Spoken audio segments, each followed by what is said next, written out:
Gautam sir हमारे साथ हैं भगवान सिंह। भगवान जी वीडियो ऑन करें। भगवान जी अपने मोबाइल को रोटेट कर दीजिए, थोड़ा घुमा दीजिए इसको। हाँ, स्क्रीन बड़ी दिखेगी। आपकी आवाज ऑन करिए। जी गौतम सर।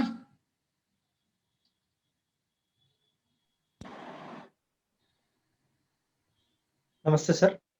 हाँ, गुड इवनिंग। आप टैक्सेशन डिपार्टमेंट में हैं? जी सर। कितने टाइम से हैं? सर 5.5 साल। गुड। आपने बीटेक किया है?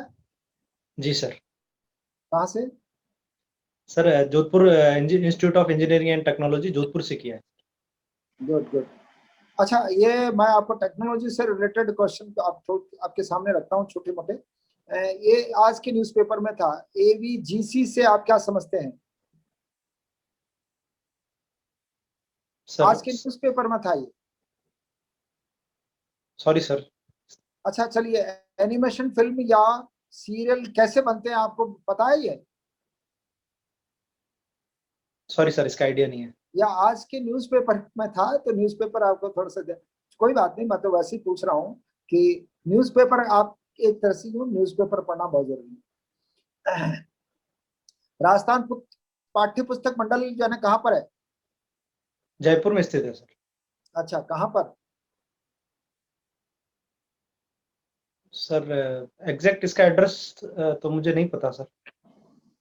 आप का जो है आपका ऑफिस जो है ना वहां पर कहाँ पर है? आपका जो है ना इनकम असिस्टेंट जो है ना कॉमर्शियल टैक्सेशन ऑफिसर्स के जो है ना आपके डिप्टी डायरेक्टर बैठते हैं या डिप्टी कमर्शियल कमिश्नर बैठते हैं वहां पर झालाना एरिया में? झालाना एरिया में ऑफिस है कि नहीं आपका? जी जी सर, जयपुर शहर में 2 ऑफिस हैं सर। एक मुख्यालय है जो अंबेडकर सर्किल पर है, और दूसरा कार्यालय झालाना डूंगरी क्षेत्र में। हाँ, तो झालाना एरिया से आप सीधे जाएंगे ना, तो उसके कॉर्नर पर जो है ना लास्ट में जाकर पाठ्य पुस्तक मंडल है। Thank you sir. हाँ, वहां पर जो है ना राजस्थान सरकार का ही जो है ना वो डायरेक्टर या सेक्रेटरी जो है ना वो पाठ्य पुस्तक मंडल लगाते हैं, राजस्थान सरकार लगाती है। जी और सर। वो पाठ्य पुस्तक मंडल के बारे में आपके सामने एक क्वेश्चन रख रहा हूं मैं, कि पाठ्य पुस्तक मंडल में आपको लगा दिया जाता है, तो आप तकनीकी शिक्षा के विकास के लिए आप जो है ना उसमें क्या जो है ना नया काम करेंगे, जिससे कि आने वाली पीढ़ी को टेक्निकल एजुकेशन का जो है ना ज्यादा सपोर्ट मिल सके और उसमें जो है ना विकास हो सके राजस्थान का तकनीकी शिक्षा के विकास पॉइंट ऑफ से क्या करेंगे आप?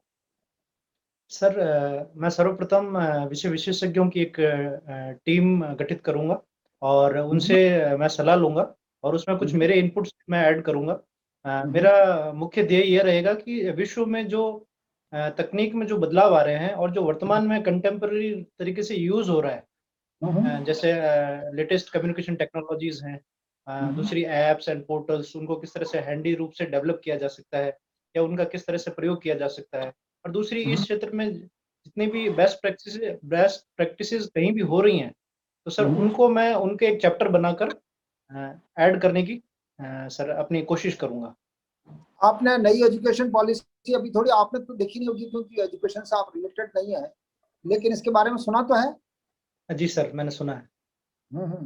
तो मैं ये पूछ रहा हूँ कि अगर आपको जो है नई एजुकेशन के ही मामले में आपको इम्प्लीमेंट करने के लिए लगा देंगे, तो आप जो है ना उसको किस तरह से जो है ना टेक्नोलॉजी के बारे में आप क्या करना चाहेंगे? ये आपने बहुत ज्यादा कुछ कहा नहीं है इसमें। असल में जो आज की टेक्नोलॉजी का जो डेवलपमेंट है वेस्टर्न कंट्रीज में क्या होता है, स्टूडेंट को 3rd और 4th क्लास से ही कोडिंग सिखाते हैं। कोडिंग आपने सुना है कोडिंग क्या होता है? जी सर, मैंने सुना है। क्या है? सर कोडिंग एक प्रकार का मेथड है जिससे कंप्यूटर को ये सिखाया जाता है या एक प्रोग्राम तैयार किया जाता है जिससे कंप्यूटर को निर्देश प्राप्त होते हैं। क्या? सर ये प्रोग्राम हो सकता है कोई किसी भी जो वांछित हमारा उद्देश्य है उसको एक एल्गोरिदम में पिरोकर कंप्यूटर को ये सिखाया जाता है कि यदि ये इनपुट मिलता है तो इसमें आपको ये कार्य करना है। चलिए, आपके राजस्थान कौशल विकास केंद्र कहाँ पर है, आपको ध्यान है कहीं? सॉरी सर, इसकी जानकारी नहीं है मुझे। अच्छा, चलिए, आपको वॉलमार्ट जैसा स्टोर अगर राजस्थान में भारत में खोल दिया जाए यहाँ पर, वॉलमार्ट के सारी चेन यहाँ राजस्थान में खोल दी जाए तो उसका क्या प्रभाव होगा यहाँ पर भारतीय अर्थव्यवस्था पर?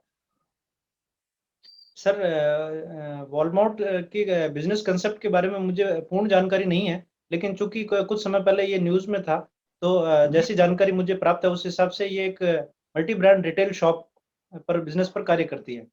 राजस्थान में जो छोटे व्यापारी बहुत अधिक हैं और जो लोकल प्रोडक्ट्स हैं वो बहुत ज़्यादा होते हैं यहाँ के मार्केट्स में, बजाय इंटरनेशनल ब्रांड्स यहाँ पर कम है। तो यदि इस प्रकार का कोई बड़ा जॉइंट मार्केट में आता है तो लोकल जो शॉपकीपर्स हैं, जो लोकल आर्टिजन्स हैं, उनके जो प्रोडक्ट्स हैं सर, उनको बहुत ही ज़्यादा कंपटीशन मिलेगा और ये भी संभव है कि उनका हास होना शुरू हो जाए। गुड। युवाओं को उद्यमी बनाने के लिए नई शिक्षा नीति में आप क्या प्रावधान और एक्स्ट्रा करना चाहेंगे? मतलब यूँ सोचिए आप कि उनको एजुकेशन देनी है, नई जो है ना रोजगार देना है, रोजगार के नए अवसर पैदा करने हैं, तो आप क्या करेंगे उसके लिए? सर जो उसमें वोकेशनल ट्रेनिंग का कंसेप्ट रखा गया है उसको रिगोरसली इम्प्लीमेंट करवाना चाहूँगा सर। जो भी जैसे दक्षिण कोरिया है, जापान है, इस तरह के जो तकनीकी रूप से दक्ष राष्ट्र हैं, उनमें किस प्रकार से प्रैक्टिकल पढ़ाई पर ज़्यादा जोर दिया जाता है बजाय थ्योरेटिकल नॉलेज के, उन कंसेप्ट्स को मैं सर इसमें ऐड करना चाहूँगा। और विद्यार्थियों को जो हाथ का कौशल है बजाय उसके थ्योरेटिकल नॉलेज के, उसमें निपुण बनाने का प्रयास करूँगा सर। एक वर्ड आता है STEM, steam education, STEM education, ये क्या चीज है? आज के न्यूज़पेपर की है ये स्टेटमेंट? सॉरी सर, इसकी जानकारी नहीं है मुझे। अच्छा, चलिए हम आपके जो है रिव्यू कर लेते हैं, क्योंकि बहुत ज्यादा जो है वो AVGC का मतलब है animation, visual effects, gaming, comics. ये जो है आज के न्यूज़पेपर में था। अभी क्या हो रहा है कि बहुत सारे जितने भी गेमिंग और सिस्टम यहाँ इंडिया में आ रहे हैं ना, और बच्चों को दिखाए जाते हैं, पापा पेगा और वो क्या कहते हैं व्हाटएवर में भी, जितने भी पापा पेगा आपने सुना हो नाम, तो इसी तरह के बच्चों के जो गेम्स हैं और उनके वो सारे के सारे जो है वेस्टर्न कंट्री के हैं, और वेस्टर्न कंट्रीज में उसमें मार धाड़, बंदूक चलाना, वो चलाना, यही सिखाया जाता है। तो भारत सरकार ने यह निश्चय किया है कि हम जो है ना उन सारे चीजों को बंद करके, और हमारे यहाँ पर एनिमेशन की जो है ना नई जो है ना विजुअल इफेक्ट्स की, गेमिंग, कॉमिक्स के लिए जो है ना एक नई एजेंसी बनाई गई है। और वो फिल्मों की तरह सीरियल जैसे बनाते हैं ना, वो बॉम्बे में इसका जो है इंस्टीट्यूट खोले जाना है, और वो इस तरह के जो है ना एनिमेशन फिल्में बनाएंगे और इनकी जगह पर जो है ना अपलोड किए जाएंगे जो वहाँ के वेस्टर्न कंट्रीज की जगह। तो ये बहुत अच्छा, एक बहुत बड़ा अलार्मिंग फैक्टर है ये अलार्मिंग फैक्टर है, क्योंकि इससे दो तरह का इम्पैक्ट होगा। एक तो ये कि वहाँ की जो हमारे उस पर ऐप पर हमारे पास जाता है, उसके थ्रू इंटरनेट के जो भी कई सारे माध्यमों से वो पैसा रुक जाएगा। साथ ही हमारे स्टूडेंट्स को भी जो है इसमें फायदा होगा कि वो यहाँ की इंडियन कल्चर के बारे में जान सकेंगे। दूसरा, मैंने एक क्वेश्चन किया था, राजस्थान पाठ्य पुस्तक मंडल वो वहीं पर है, जालाना एरिया में है, you must know about that. दूसरी बात यह है कि ये जो है ना आपको पाठ्य पुस्तक मंडल का सेक्रेटरी आपको लगा दिया जाता है, तो आपको जो भारत सरकार की या जो उसकी नीति है, एजुकेशन नीति, उसके अनुसार बुक आपको जो है ना एक कॉन्ट्रैक्ट करेंगे आप कि 10 जो है ना पब्लिशर को आप कहेंगे कि आप इस पर जो है आपकी बुक बना के दीजिए। उसमें से फिर आप जो है ना किसी वो एक्सपर्ट्स को उसको भेजेंगे कि इसमें से कौन सी बुक अच्छी है। देन वो जो सबसे अच्छी बुक प्रस्तावित होगी उसको जो है ना संचालित आप पूरे स्कूल, कॉलेजेस में, स्कूलों में आप चलाएंगे। तो ये आपको जो है ना ध्यान रखना पड़ेगा, है ना। एक क्वेश्चन मैंने पूछा था,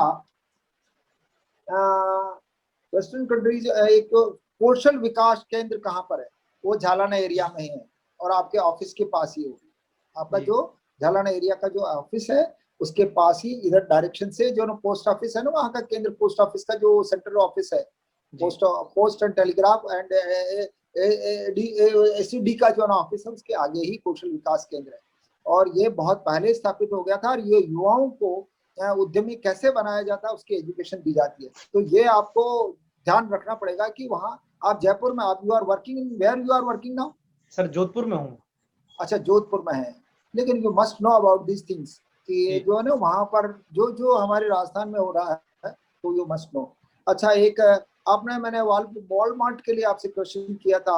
ये वॉलमार्ट जो है, ये आपका बिल्कुल सही जवाब था कि वॉलमार्ट का इम्पैक्ट जो है ना छोटे जो है दुकानदार है, शॉपकीपर्स हैं, उन पर बहुत बुरा इम्पैक्ट पड़ेगा और उसकी वजह से जो है ना यहाँ के उनका बिजनेस ठप हो सकता है।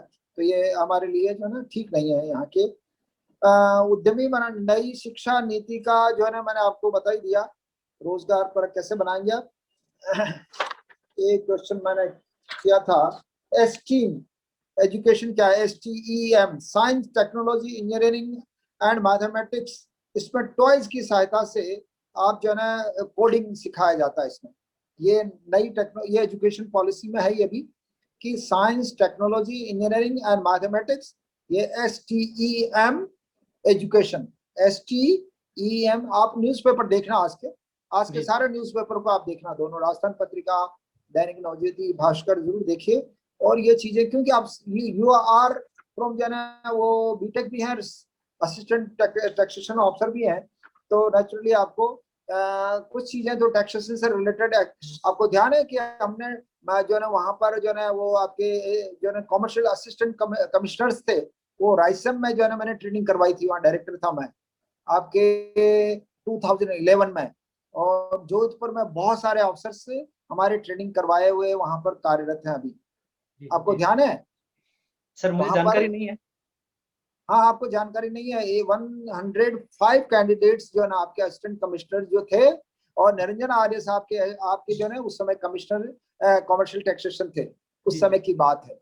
और फिर मैंने आर्य साहब को बुलाया था और उनको आपके जो है ना वो जब फाउंडेशन कोर्स के बाद में जो है इंस्टीट्यूशनल कोर्स जो है शुरू किया था तब भी बुलाया था, कई दफा उनको बुलाया था मैंने।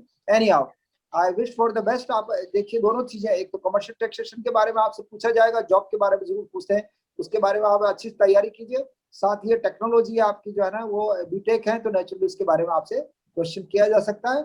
और ये आप राजस्थान के गवर्नमेंट के इंफ्रास्ट्रक्चर और उसका जो है ना इसके बारे में जरूर स्टडी करके जाइए। जी जी sir. Wish you, I wish for the best. Thank you sir. जी राजेश सर।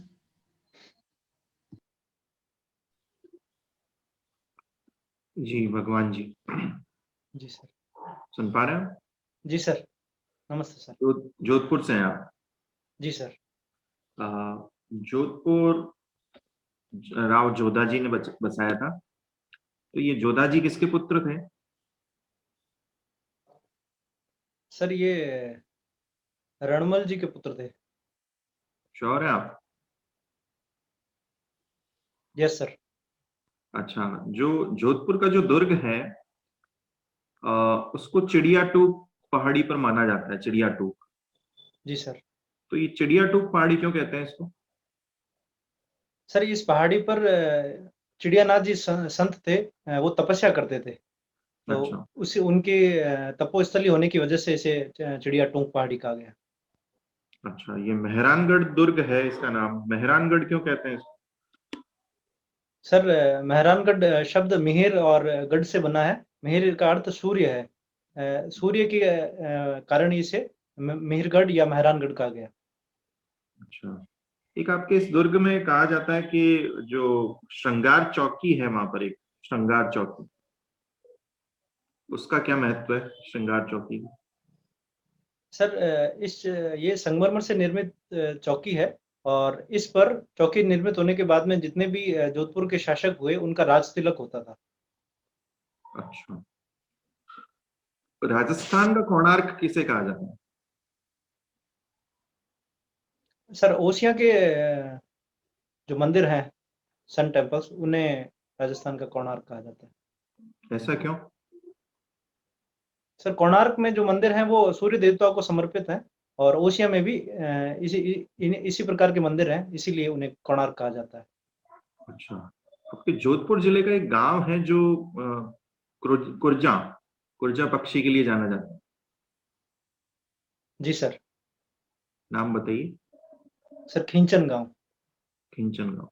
अच्छा, ये कुर्जा जो है इनका आप वैज्ञानिक नाम बता सकते हैं? सर इन्हें डेमोसिल क्रेन कहा जाता है। कहाँ से आती है ये? सर ये चीन, तजाकिस्तान, मंगोलिया के शीत प्रदेशों से आती है। अच्छा, ये खींचन में ही ज्यादा क्यों आती है? इसके पीछे कोई लॉजिक है क्या? सर इसके पीछे सर जहाँ तक मेरी जानकारी है, खींचन में बहुत बड़ा पानी का तल है और वहाँ पर खुली और समतल भूमि अधिक है। उस वजह से उनको चूंकि मौसम भी गर्म है, यहाँ का इस क्षेत्र का गर्म मौसम, पानी की उपलब्धता और सेवन घास के मैदान भी आसपास हैं, उस वजह से उनको अपने घोंसले देने के लिए ये उपयुक्त स्थान होता है। इसके अलावा भी 2-3 अलग-अलग गाँव में भी ये आती है सर। अच्छा, आपके वहाँ के कल्चर के हिसाब से देखा जाए तो वहाँ के लोगों का कोई योगदान है क्या इनके वहाँ पर विशेष रूप से आने में? जी सर, खिंचन गांव के लोगों द्वारा एक सार्वजनिक चुग्गा घर स्थापित किया गया है और वहाँ के जो बैंक है उसमें एक विशेष अकाउंट भी खोला गया है इसके चुग्गे की व्यवस्था करने के लिए। तो ये आपको जानकारी है इसकी। चलिए, मैं कुछ और पूछना चाह रहा था। जैसे आपने खींचन गांव के बारे में बताया, वहां पर आपके पंचायतन शैली के मंदिर हैं, ओसियां की बात की थी आपने, तो ये पंचायतन शैली क्या होती है?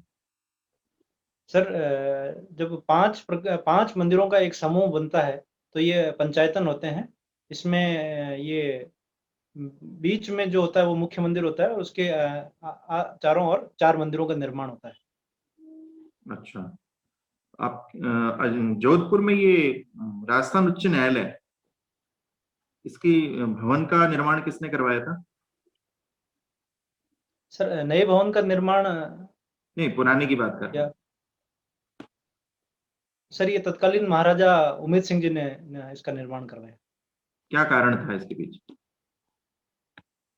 सर उन्होंने जोधपुर चीफ कोर्ट की स्थापना की थी और उसके लिए ही उन्होंने इस बिल्डिंग को बनाया और इसके पास में एक जुबली कोर्ट नाम से बिल्डिंग है, जो मैं सर एग्जैक्ट रिकॉल नहीं कर पा रहा, लेकिन चलिए, इंग्लैंड मैं के हाँ, शासक की जुबली होने के बिल्कुल उपलक्ष्य में बिल्कुल। इसका निर्माण करवाया गया था। जॉर्ज पंचम थे, उनकी जो रजत जयंती थी शासनकाल, उसके उपलक्ष्य में इसका निर्माण करवाया गया था।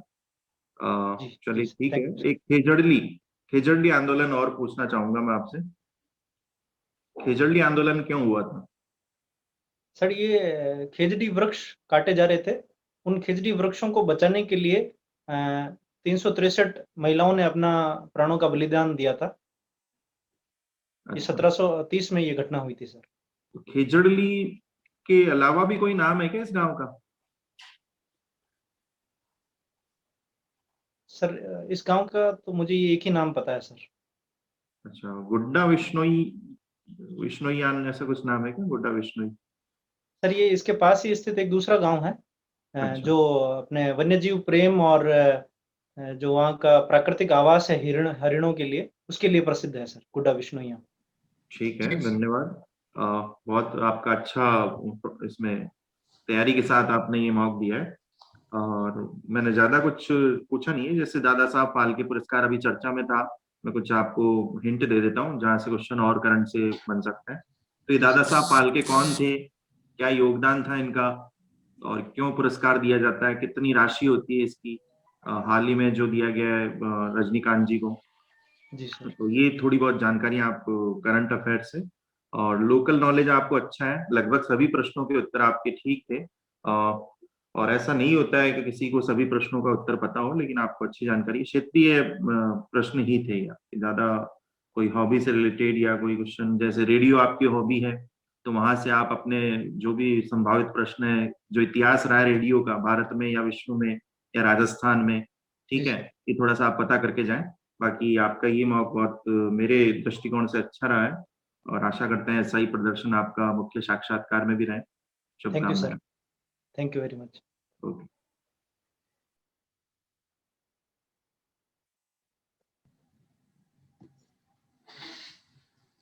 जी भगवान जी, नमस्ते सर। नमस्ते। आप टैक्स ऑफिसर हैं? सर मैं टैक्स असिस्टेंट के पद पर कार्यरत हूँ। अच्छा, किस में हो आप, कौन सा डिपार्टमेंट है? सर मैं कमर्शियल टैक्सेस डिपार्टमेंट में जोधपुर पदस्थापित हूँ। ACTU? Sir tax assistant TA। अच्छा ठीक है, ACTO के अंडर में होते हैं। जी सर। Okay okay okay. तो जो भारत का टैक्सेशन सिस्टम है वो किस प्रकार की कर प्रणाली भारत में लागू है? Sir progressive taxation system Bharat में अडॉप्ट किया हुआ है।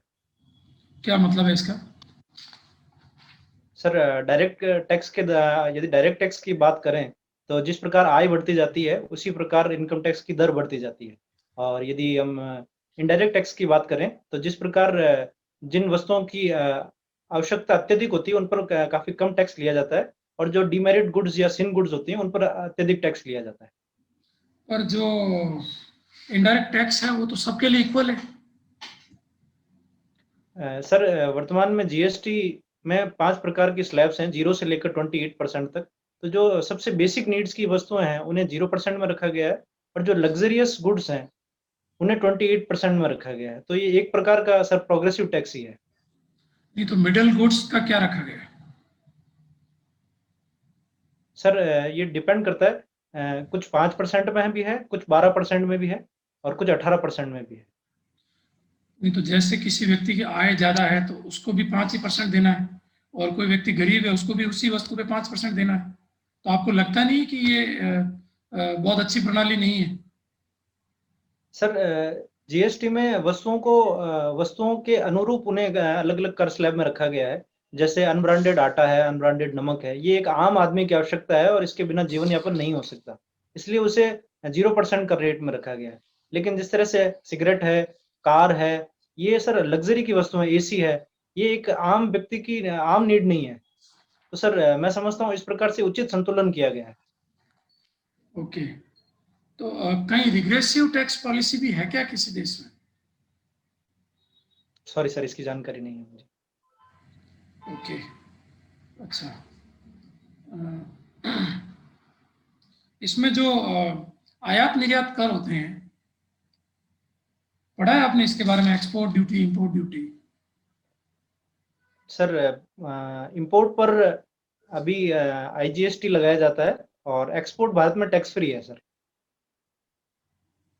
ओके। तो ये जो एंटी वेलिंग टैक्स और एंटी डंपिंग टैक्स और ये क्या होते हैं? सर एंटी डंपिंग टैक्स इस प्रकार की ड्यूटी है कि विदेश से जो माल आता है वो उनकी रेट कम होने की वजह से, और यहाँ के जो उत्पाद हैं उनके प्रतिस्पर्धा में उनकी रेट कम होने की वजह से वो अत्यधिक खप ना जाए, इसलिए एंटी डंपिंग ड्यूटी लगाई जाती है, जिससे उनकी जो उत्पाद की अंतिम जो कॉस्ट है वो प्रतिस्पर्धात्मक रूप से बनी रहे। ओके ठीक है, कुछ आईआर पे बात करते हैं। चीन ताइवान विवाद के बारे में कुछ बता पाएंगे आप? जी सर, चीन और ताइवान दोनों निकट स्थित पड़ोसी देश हैं। ताइवान पर चीन अपना विशेष अधिकार बताता है, जबकि ताइवान ये मानता है कि वो पूर्ण रूप से संप्रभु राष्ट्र है। और ताइवान सर तकनीकी मामले में अत्यधिक दक्ष है, और इसीलिए चीन ये चाहता है कि उसे किसी भी प्रकार से अपने नियंत्रण में रखा जाए। ओके। तो अभी हाल ही में एक ताइवान में मूवमेंट हुआ है, freedom pineapple movement. Sorry sir, इसकी जानकारी नहीं है मुझे। जानकारी नहीं है। Okay okay.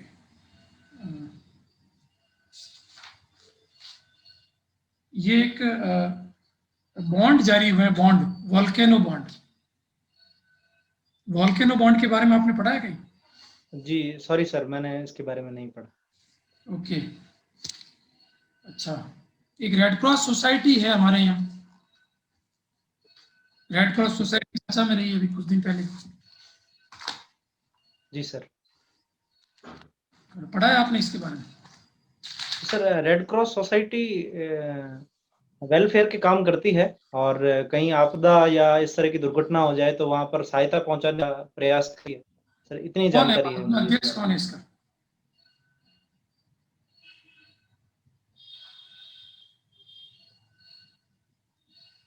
ठीक है। अभी नक्सली हमला हुआ है भारत में। जी सर।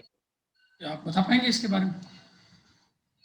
सर ये छत्तीसगढ़ में नक्सली हमला हुआ, जिसमें जो पैरामिलिट्री के दल के सैनिक हैं वो वापस लौट रहे थे और नक्सलियों ने घात लगाकर उन पर हमला किया। ओके। नक्सलवाद क्या कंसेप्ट है, ये कहाँ से आया भारत में ये कंसेप्ट? सर ये पूर्वी भारत के बंगाल में नक्सलवाड़ी गांव से इसकी शुरुआत मानी जाती है सर। वहां पर ये शुरुआत में किसानों का मूवमेंट था जो बाद में समय के साथ में नेता हिंसा के रूप में परिवर्तित होते होते। Right answer. नेता कौन थे इसके? सर सान्याल जी एक नाम मुझे याद आ रहा है। राइट, एक और व्यक्ति हैं, 2 व्यक्तियों के नाम आते हैं कि वीनू जी। ठीक है। अच्छा, ये आप बता पाएंगे कि अंतर्राष्ट्रीय स्तर पर इस विचारधारा का प्रेरक या उद्भव कहाँ से हुआ है? सर ये वर्तमान स्वरूप में हिंसा को समर्थन करती है और ये माओवाद की विचारधारा से प्रभावित है सर वर्तमान में। चीन से संबंधित हो गए फिर तो। जी सर। ठीक है। अच्छा, अभी एक रणथंभौर से संबंधित एक न्यूज है आज के अखबार में, अगर आपने पढ़ी हो तो। सॉरी सर, आज के पेपर की न्यूज मैं रिकॉल नहीं कर पा रहा, लेकिन अभी 2-3 दिन पहले एक पैंथर मोटरसाइकिल के नीचे आ गया था, इस वजह से चर्चा में रहा। ना वो नहीं है। अच्छा, और टैक्सेशन का जो वर्णन है वो संविधान के किस भाग में है? सर भाग 12 में। राइट। संपत्ति का अधिकार, ये पहले हमारा मौलिक अधिकार था, राइट टू प्रॉपर्टी। जी सर। वर्तमान स्थिति क्या है इसकी? सर वर्तमान में एक कानूनी अधिकार है और आर्टिकल 300A में इसका विवरण है। भाग? सॉरी सर, भाग की जानकारी नहीं है। जिसमें टैक्स है उसी में संपत्ति है, आप याद रखें। सॉरी सर, ये भाग 12 का हिस्सा है। भाग 12 का एक पार्ट। अच्छा, ऐसा क्या हुआ कि इसको मौलिक अधिकारों से हटाकर विधिक अधिकार बनाना पड़ा? सर जब भूमि सुधार और विभिन्न लैंड रिफॉर्म्स किए गए तो चूंकि भूमि से होने वाली आय और भूमि भी ये संपत्ति का हिस्सा माना गया, और इस अधिकार की वजह से वो जो रिफॉर्म्स हैं वो संवैधानिक रूप से उन्हें मान्यता नहीं मिल पा रही थी। मेरा अंतिम प्रश्न है कि विधिक अधिकार और मौलिक अधिकारों में क्या अंतर होता है? सर मौलिक अधिकार की गारंटी भारत का संविधान देता है, जबकि कानूनी अधिकार किसी कानून से मान्यता प्राप्त होती है उन्हें। कानूनी अधिकार हटाए भी जा सकते हैं, बदले भी जा सकते हैं, लेकिन जो मौलिक अधिकार हैं वो संविधान का हिस्सा हैं और उनमें विशेष परिस्थितियों को छोड़कर उनमें कटौती नहीं की जा सकती। Good answer, right answer. देखिए, मैंने आपको रेड क्रॉस सोसाइटी का अध्यक्ष पूछा, वो भारत के राष्ट्रपति होते हैं भारत में। और पाइनएप्पल मूवमेंट है, ये ताइवान का है, जहां पर चीन ने ताइवान के इंपोर्ट पे रोक लगा दी, तो वहाँ की जो राष्ट्रपति है उन्होंने ये मूवमेंट चलाया ताकि किसानों के पाइनएप्पल बिक सके।